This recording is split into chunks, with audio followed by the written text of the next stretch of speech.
qué bueno que podamos reflexionar en algo que se vuelve a veces para todos un dilema y que la humanidad entera trata de solucionar. Y es cuando vemos problemas conductuales en personas, cuando personas dicen es que yo no quisiera beber, pero bebo, yo no quisiera maltratar a las personas con las que convivo, pero las maltrato, hago una cantidad de cosas que no quisiera hacer, pero las hago. Entonces inmediatamente las casas editoriales salen con una cantidad de libros, ayudas, las 5 maneras para dejar de fumar, las 10 maneras efectivas para no consumir licor. No levantes la voz ni maltrates a tu familia, y aquí te lo decimos con 10 pasos sencillos de qué manera puedes hacer.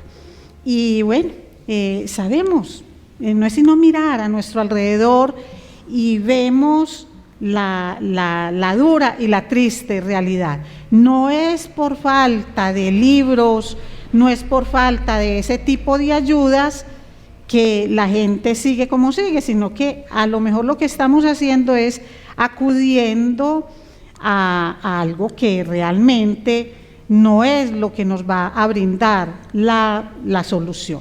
Vamos, mis amados, a ver cuál es la solución de Dios para este tipo de problemas, qué es lo que el Señor nos habla en su palabra.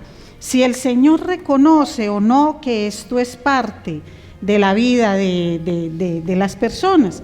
Y Él nos muestra en el libro de Romanos, capítulo 7.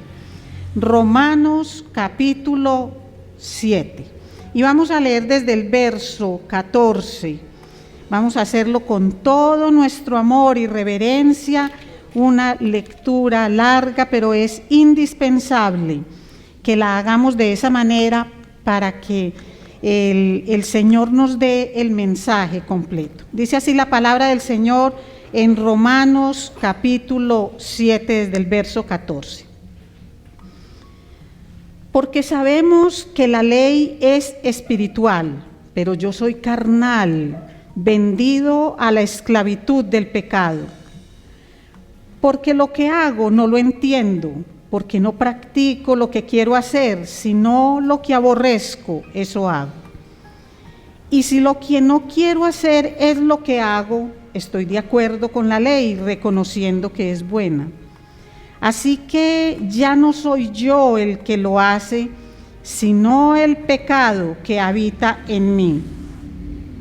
Porque yo sé que en mí, es decir, en mi carne, no habita nada bueno, porque el querer está presente en mí, pero el hacer el bien no. Pues no hago el bien que deseo, sino que el mal que no quiero, eso practico. Y si lo que no quiero hacer, eso hago, ya no soy yo el que lo hace, sino el pecado que habita en mí. Así que queriendo yo hacer el bien, hallo la ley de que el mal está presente en mí, porque en el hombre interior me deleito con la ley de Dios, pero veo otra ley en los miembros de mi cuerpo que hace guerra contra la ley de mi mente y me hace prisionero de la ley del pecado que está en mis miembros. Miserable de mí, ¿quién me libertará de este cuerpo de muerte? Doy gracias a Dios por Jesucristo, Señor nuestro. Así que yo mismo, por un lado, con la mente sirvo a la ley de Dios, pero por el otro, con la carne a la ley del pecado. Mi Señor, gracias. Gracias, Padre, por permitirnos escuchar esta queja, este lamento, este anhelo, Señor, del apóstol Pablo. Gracias por este reconocimiento, a esta lucha que nos acompaña, Señor, hasta el día de nuestra muerte. Miserable de mí, ¿quién me ayudará? ¿Quién podrá rescatarme de mí mismo? Gracias infinitas, mi Señor, por tu palabra. Ayúdanos a entenderla. Te lo pedimos en el nombre poderoso de Cristo Jesús. Oh, ¿quién podrá liberarme? Ese es como el clamor que tiene aquí el apóstol Pablo. Y lo primero que vemos es que él se está refiriendo de una manera muy especial al papel de la ley. Ustedes saben que la ley y la gracia han sido dos temas fundamentales en la predicación del apóstol Pablo. Un judío, fariseo de fariseos, judío de judíos, y él no dejó de serlo, solo que entendió, fue transformado, renovado por el evangelio de la gracia. Pero hay algo bien especial con respecto a la ley. Y cuando ustedes lean los primeros versículos del capítulo 7, entenderán que lo que dice el apóstol Pablo es que la ley ni salva ni santifica. Tengamos eso muy en mente. La ley como tal, los mandatos del Señor, ni salvan ni santifican. Pero la ley del Señor es buena, es la manifestación de la voluntad de Dios. Y si bien ni nos salva ni nos hace santos, la ley es la que nos muestra hasta dónde llega esa capacidad que tenemos de pecar. Es la que nos muestra realmente cómo somos de pecadores y cómo somos de incapaces de liberarnos por nosotros mismos, de liberarnos por completo de la influencia de este pecado. Entonces, aquí cuando leemos todo este texto, parece que fuera como un juego de palabras. Él hace una exposición y vuelve y la repite con otras palabras, y esto ha generado muchas controversias. ¿Y saben en torno a qué está la controversia? ¿Quién es el miserable del que está hablando el texto? ¿Quién es ese miserable? Miserable de mí, dice Pablo, pero ¿quién es ese miserable? Entonces, ¿por qué se genera controversia? Porque hay personas que dicen, ese miserable es un inconverso. Ese miserable es alguien que no ha llegado al Señor. Y otros dicen, no, antes por el contrario, ese miserable es Pablo mismo y en él personificados todos los creyentes. Entonces yo voy a justificar mi posición. Si fuera un inconverso no reconoce que está pecando. Un inconverso no dice, ay de mí, que la ley es buena y es santa, pero yo no la cumplo. No, es que al inconverso no le duele, al inconverso eso no le preocupa. El inconverso simplemente hace como quiere, como le parece, y lo que Dios diga no es un referente para él. Entonces pienso que esta porción es muy autobiográfica porque es Pablo mismo quien está hablando de él a partir del momento de su conversión. Cuando nosotros leemos en los primeros versículos del capítulo 7, lo vemos hablando de un pasado, pero aquí lo vemos diciendo yo, lo que a mí me pasa ahora que soy creyente, ahora que soy regenerado, ahora que soy convertido. Pero si bien este es un texto autobiográfico, no es exclusivo de Pablo, sino que se viene hacia todos y cada uno de nosotros, los creyentes en Cristo Jesús, los que tenemos la mente renovada por el Evangelio de la Gracia. Así que para mí la controversia que se ha generado con esto queda muy claro cuando entiendo que es una lucha que vivimos todos y cada uno de los creyentes. Es una lucha que tenemos todos entre la naturaleza pecaminosa, esa naturaleza que nos lleva a pecar, pero esa ley que el Señor nos ha dado, esa ley espiritual. Por eso Él dice, es que una cosa es lo que yo tengo aquí en mi mente, como en mi mente y en mi corazón. ¿Qué tengo yo? Obedecer al Señor, seguir su ley, la cual es buena. Oh, cuánto amo, Señor, tu palabra, cuánto me deleito, Señor, en ella. Pero ¿y por qué no la cumplo? ¿Qué es lo que pasa que no la cumplo? ¿Qué es lo que estoy haciendo para cumplirla? ¿Será que me estoy pegando de un método de esos?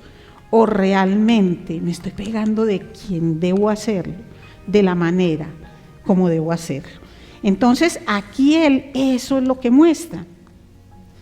La ley del espíritu de vida de la que habla Pablo es esa ley que nos une en Cristo Jesús. Pero ¿qué es lo que pasa? Que cuando yo recibo a Cristo como Señor y Salvador, no quiere decir que en mí murió por completo esa ley del pecado que gobierna mi carne, que gobierna inclusive muchos de mis sentidos, todo esto. Ese es el conflicto. Una mente renovada, transformada por el Evangelio, que ama, valora y desea desde lo más profundo de su ser cumplir con la ley. Pero es la ley de ese pecado que sigue ahí como amarrando, que sigue esclavizando y que no permite que yo haga como deseo hacer.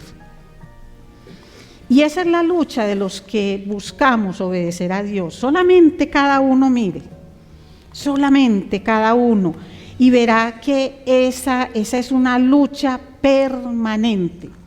Si uno de ustedes dijera es que yo no tengo ninguna lucha, mi amado, mi amada, pellízquese con esta palabra.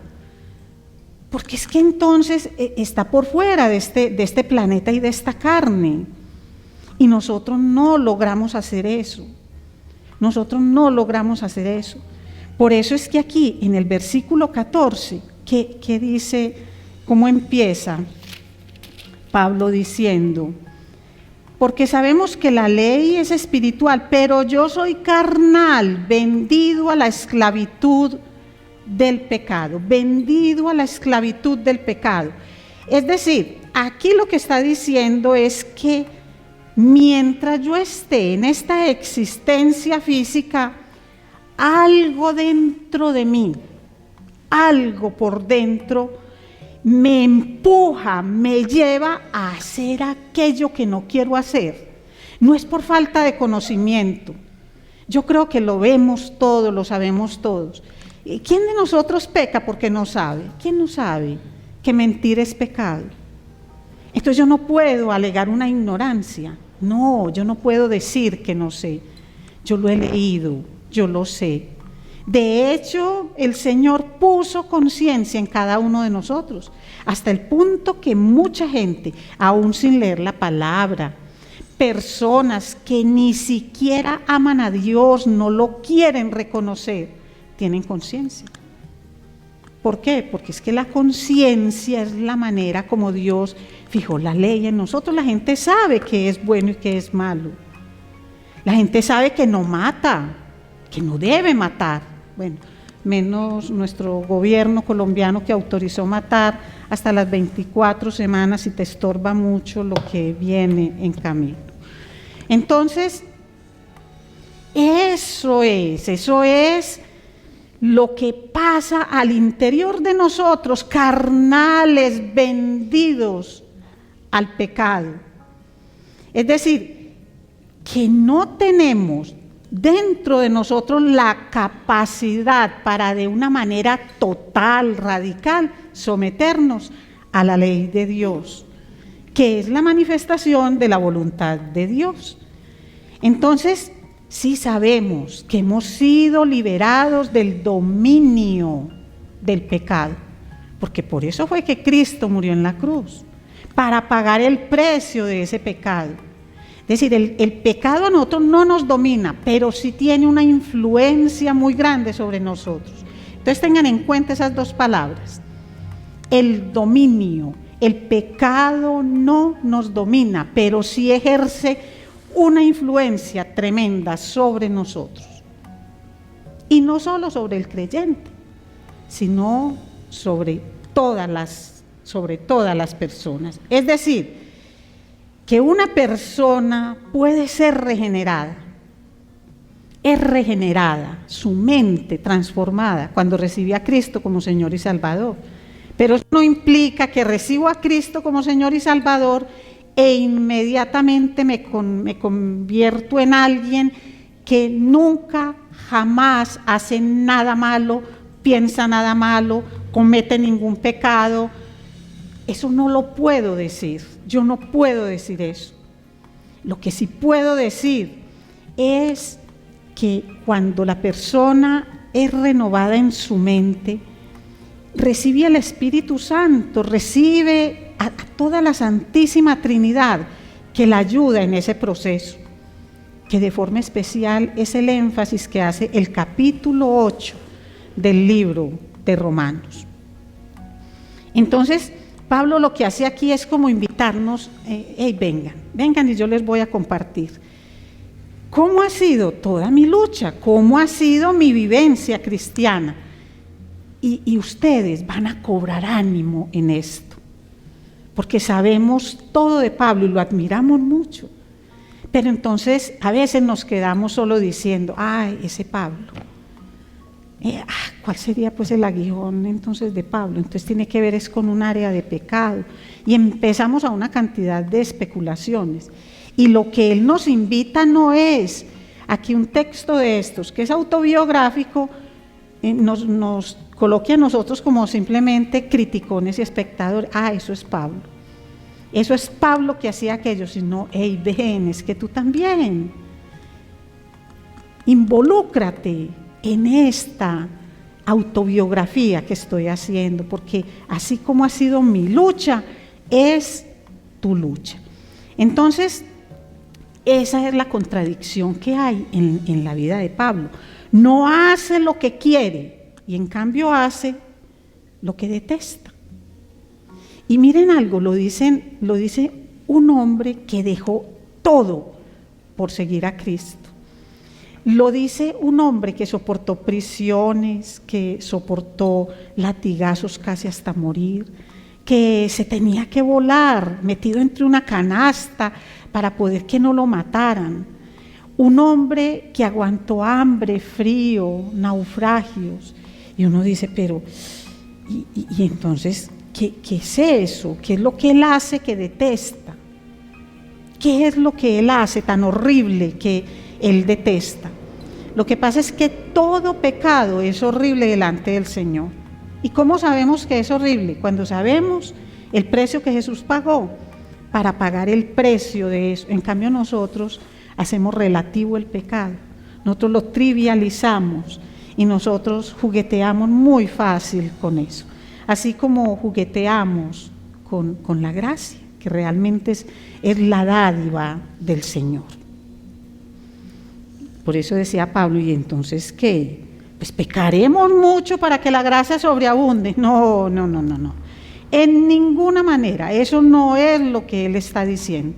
Él no invita a pecar, él no está diciendo, mira, como tú tienes esta ley en tus miembros, en ti, que te llevan a pecar, entonces peca, que el que peca y reza empata. Eso es la mentira más grande que Satanás le hace creer al mundo entero. No, yo no peco para que la gracia sobreabunde.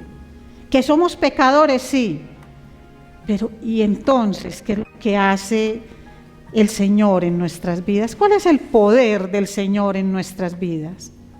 Lo que pasa es que una cosa es que yo peque a conciencia como lo hacemos, porque ninguno de nosotros peca por ignorancia, pero en el fondo diciendo, yo peco y ahorita me arrepiento. Dentro de un ratico yo le pido perdón, y como Él es misericordioso y siempre perdona, miserable de mí y miserable de ti si de esa manera piensas, porque eso es jugar con la gracia, eso es hacer vana la sangre de Cristo en la cruz.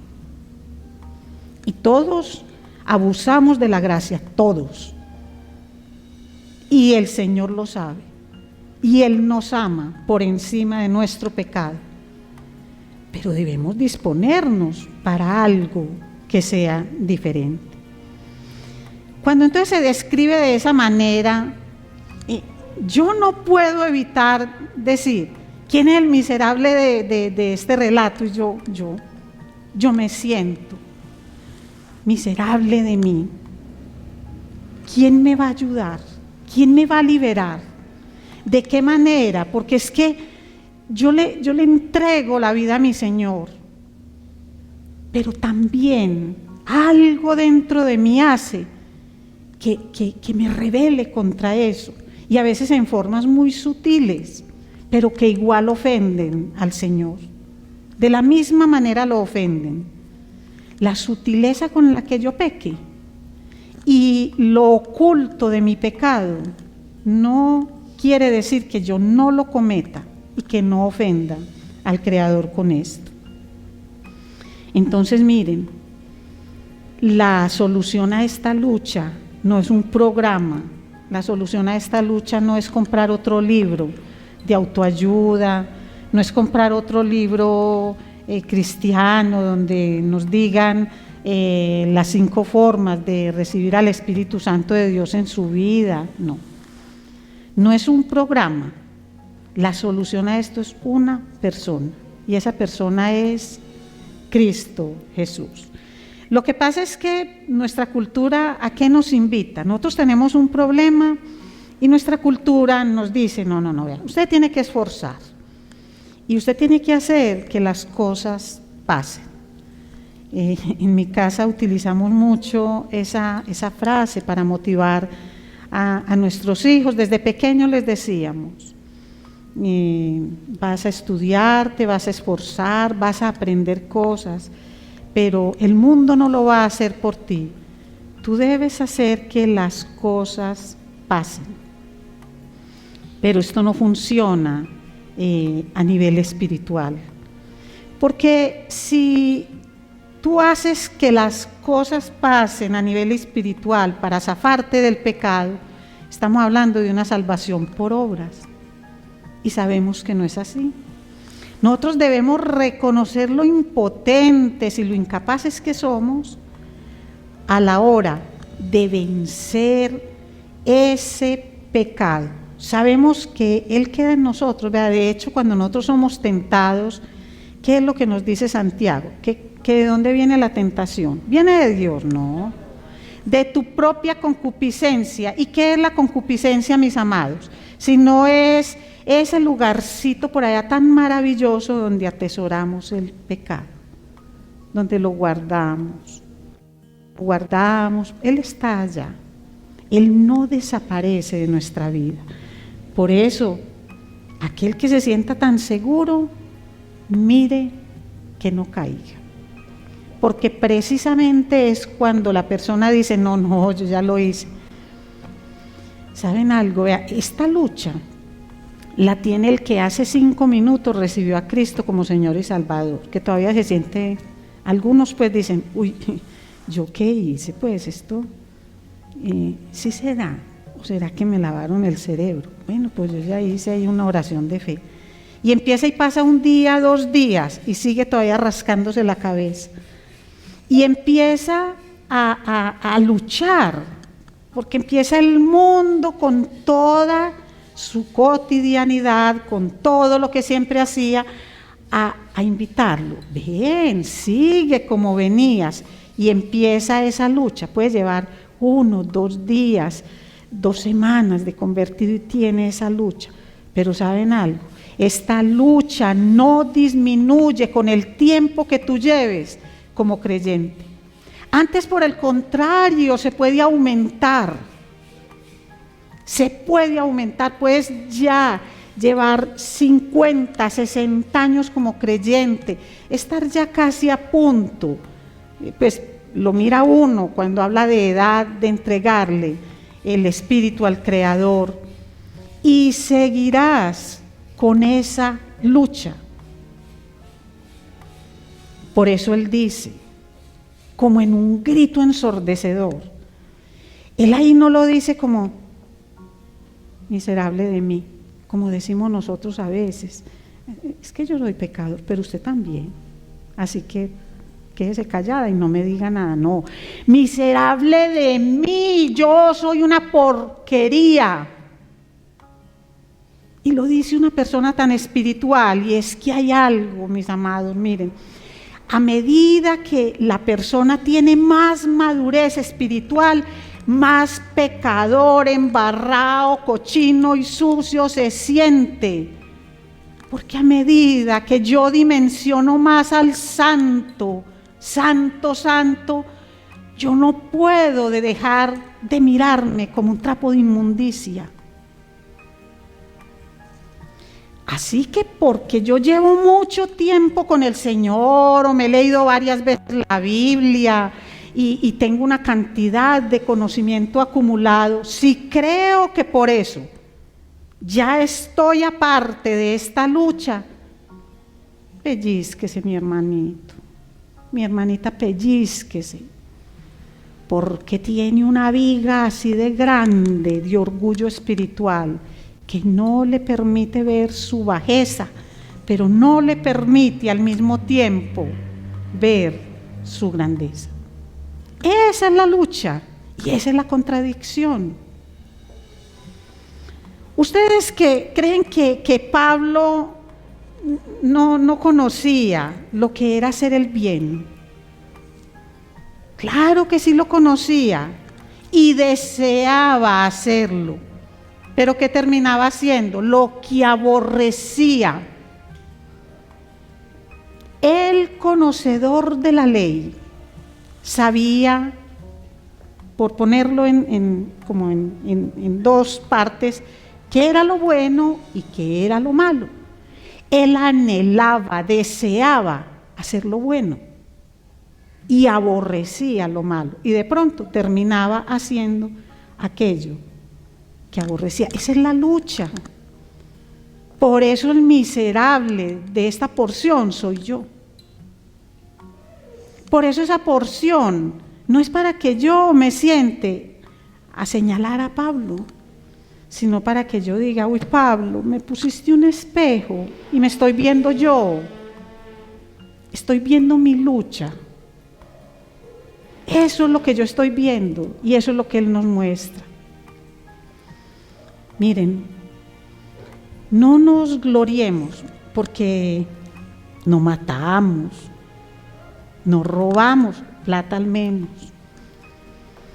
Es que antes yo era un pecador, y entonces empezamos como con lo que llamamos un testimonio, ¿cierto? Y gloria al Señor por los testimonios.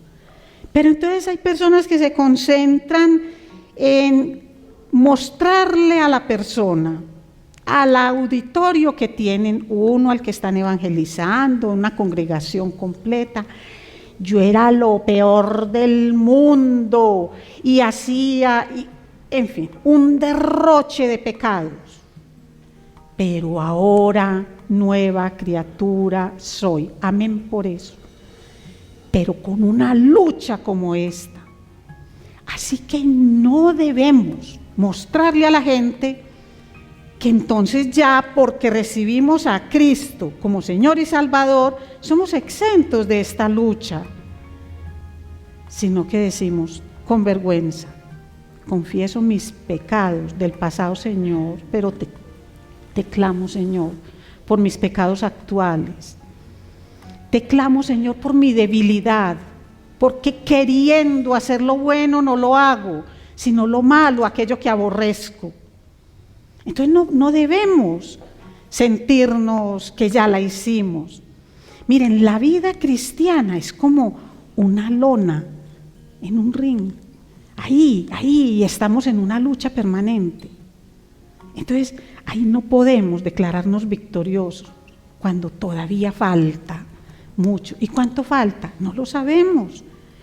O hasta que venga nuestro Señor, que ojalá llegara pronto y pudiéramos de verdad, de corazón, anhelarlo. No decir que va a venir, esa es una certeza, pero es muy distinto decirlo con anhelo: Señor, yo anhelo que tú regreses y que nos lleve así como estamos.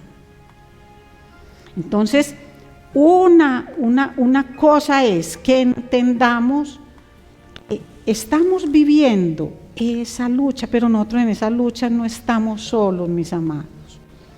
Nosotros ahí no estamos solos, nosotros tenemos al Señor, que es el que nos ayuda. ¿Quién me libertará de este cuerpo de muerte? ¿Quién nos puede libertar de este cuerpo de muerte? Sí, y esto no es una invitación a que cortes con tu vida, no, en absoluto. Esta invitación es a que entiendas la dependencia que tienes de Él, la insuficiencia para manejar las cosas por ti mismos, que no es un programa, sino una persona a la que debemos llegar. Y que reconocer esto no es una forma de simplemente decir, bueno, pues como todos pecamos, pues, ¿qué voy a hacer? ¿Qué voy a hacer? Pecar, pues como para seguir en lo que el Señor está diciendo, el reconocimiento de nuestra incompetencia para erradicar el pecado no es una licencia para salir a pecar. No es un permiso que Él nos está dando, vaya y peque. Es que finalmente todos pecan, y la que está hablando más, no se trata de eso. Lo que debemos es entender que no podemos justificar lo que debemos ser ante Dios con lo que realmente somos ante Dios. No justifiquemos eso. Antes, por el contrario, esto nos debe animar a cada día conocer más lo que es la voluntad de Dios para darle a Él honra y para darle el honor en todo lo que hacemos. ¿Quién nos puede entonces liberar? ¿Quién nos puede liberar? Versículo 25. Gracias a Dios por Jesucristo, Señor nuestro. Así que yo mismo, por un lado, con la mente sirvo a la ley de Dios, pero por el otro, con la carne, a la ley del pecado. Ustedes todos recordamos a Jesús en Getsemaní, ¿cierto? Todos lo recordamos. Y qué bueno hacerlo en este momento. Señor, quita de mí esta copa. Y después, ¿qué le decía? No se haga mi voluntad, sino la tuya. ¿Y cuántas veces se lo dijo? No una sola vez. 3 veces le dijo: Señor, aparta de mí esto que viene, Señor, pero no se haga mi voluntad, sino la tuya. La carne se revela, la carne pide, la carne exige, la carne siente. Pero llega un momento en que Él entrega su carne al Espíritu. Entrega su carne al Espíritu y encuentra paz. ¿Que cómo lo hace Dios? Yo no sé. Es que Dios es tan grande que por más que lleve más de 20 años devorando las Escrituras todos los días de mi vida, Él a mí no me cabe en la cabeza. Yo no alcanzo. Yo me tengo que declarar incompetente para entender la grandeza del Señor, pero la vivo y estoy agradecido. ¿Saben qué hizo Jesús? Buscó el rostro del Padre. Por eso empecé con la bendición sacerdotal ahorita. Y haré resplandecer mi rostro sobre ti. El Señor buscó el rostro del Padre y es lo que nosotros debemos hacer. Eso es lo que debemos hacer. La carne se sujeta al Espíritu cuando buscamos el rostro del Padre, no antes. Así que, ¿quién puede liberarnos? ¿Quién nos libra? El Señor Jesús. Él es el que nos da la libertad de las cadenas. Él es el que nos ayuda. Pero mis amados, no solamente diciéndolo así y de una manera como tan fría, porque es que a veces somos como tan fríos cuando miramos la palabra. No, uno debe desgarrar todo su espíritu. Miren, hay cosas que uno al Señor se las dice desde las entrañas, salen de las entrañas mismas. Las oraciones no deben ser oraciones que salgan de aquí. Ay, ¿qué digo? ¿Cómo lo digo? Para que oigan bonito. No. ¿Sabe cómo son las oraciones que el Señor escucha con toda su atención? Cuando salen de las entrañas. Por eso de forma tan especial, las oraciones del que sufre, del que padece o del que tiene verdadero arrepentimiento, no remordimiento. Entonces, ¿cómo te sientes cuando haces lo que no quieres? ¿Cómo te sientes? ¿Y qué hace uno al respecto? ¿Qué hace cada uno al respecto? Miserable de mí, ¿quién me librará de este cuerpo? Así que no te quedes aquí con una queja de impotencia, porque eso no es lo que está haciendo Pablo. No, Pablo está anhelante, deseoso, porque sabe a quién le está hablando. Y de la misma manera debemos hacer nosotros. Y debemos regocijarnos en el Señor. Mire cómo sigue de hermoso. En Romanos capítulo 8.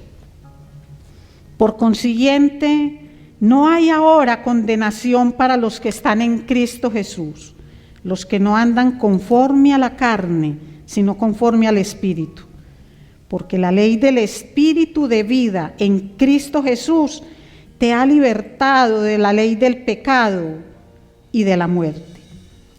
Pues lo que la ley no pudo hacer, ya que era débil por causa de la carne, Dios lo hizo, enviando a su propio Hijo en semejanza de carne, de pecado, y como ofrenda por el pecado, condenó al pecado en la carne. Así que nosotros no estamos solos. ¿Quién podrá librarnos? Cristo, Señor nuestro. En Él no solamente hay salvación, sino que hay liberación. Así que vamos a ponernos en pie y pidámosle al Señor que nos ayude en medio de esa lucha permanente. Que nos ayude a reconocer primero la lucha que tenemos. Que nos ayude a reconocer que queriendo hacer lo bueno, no lo hacemos, sino lo malo, lo que aborrecemos.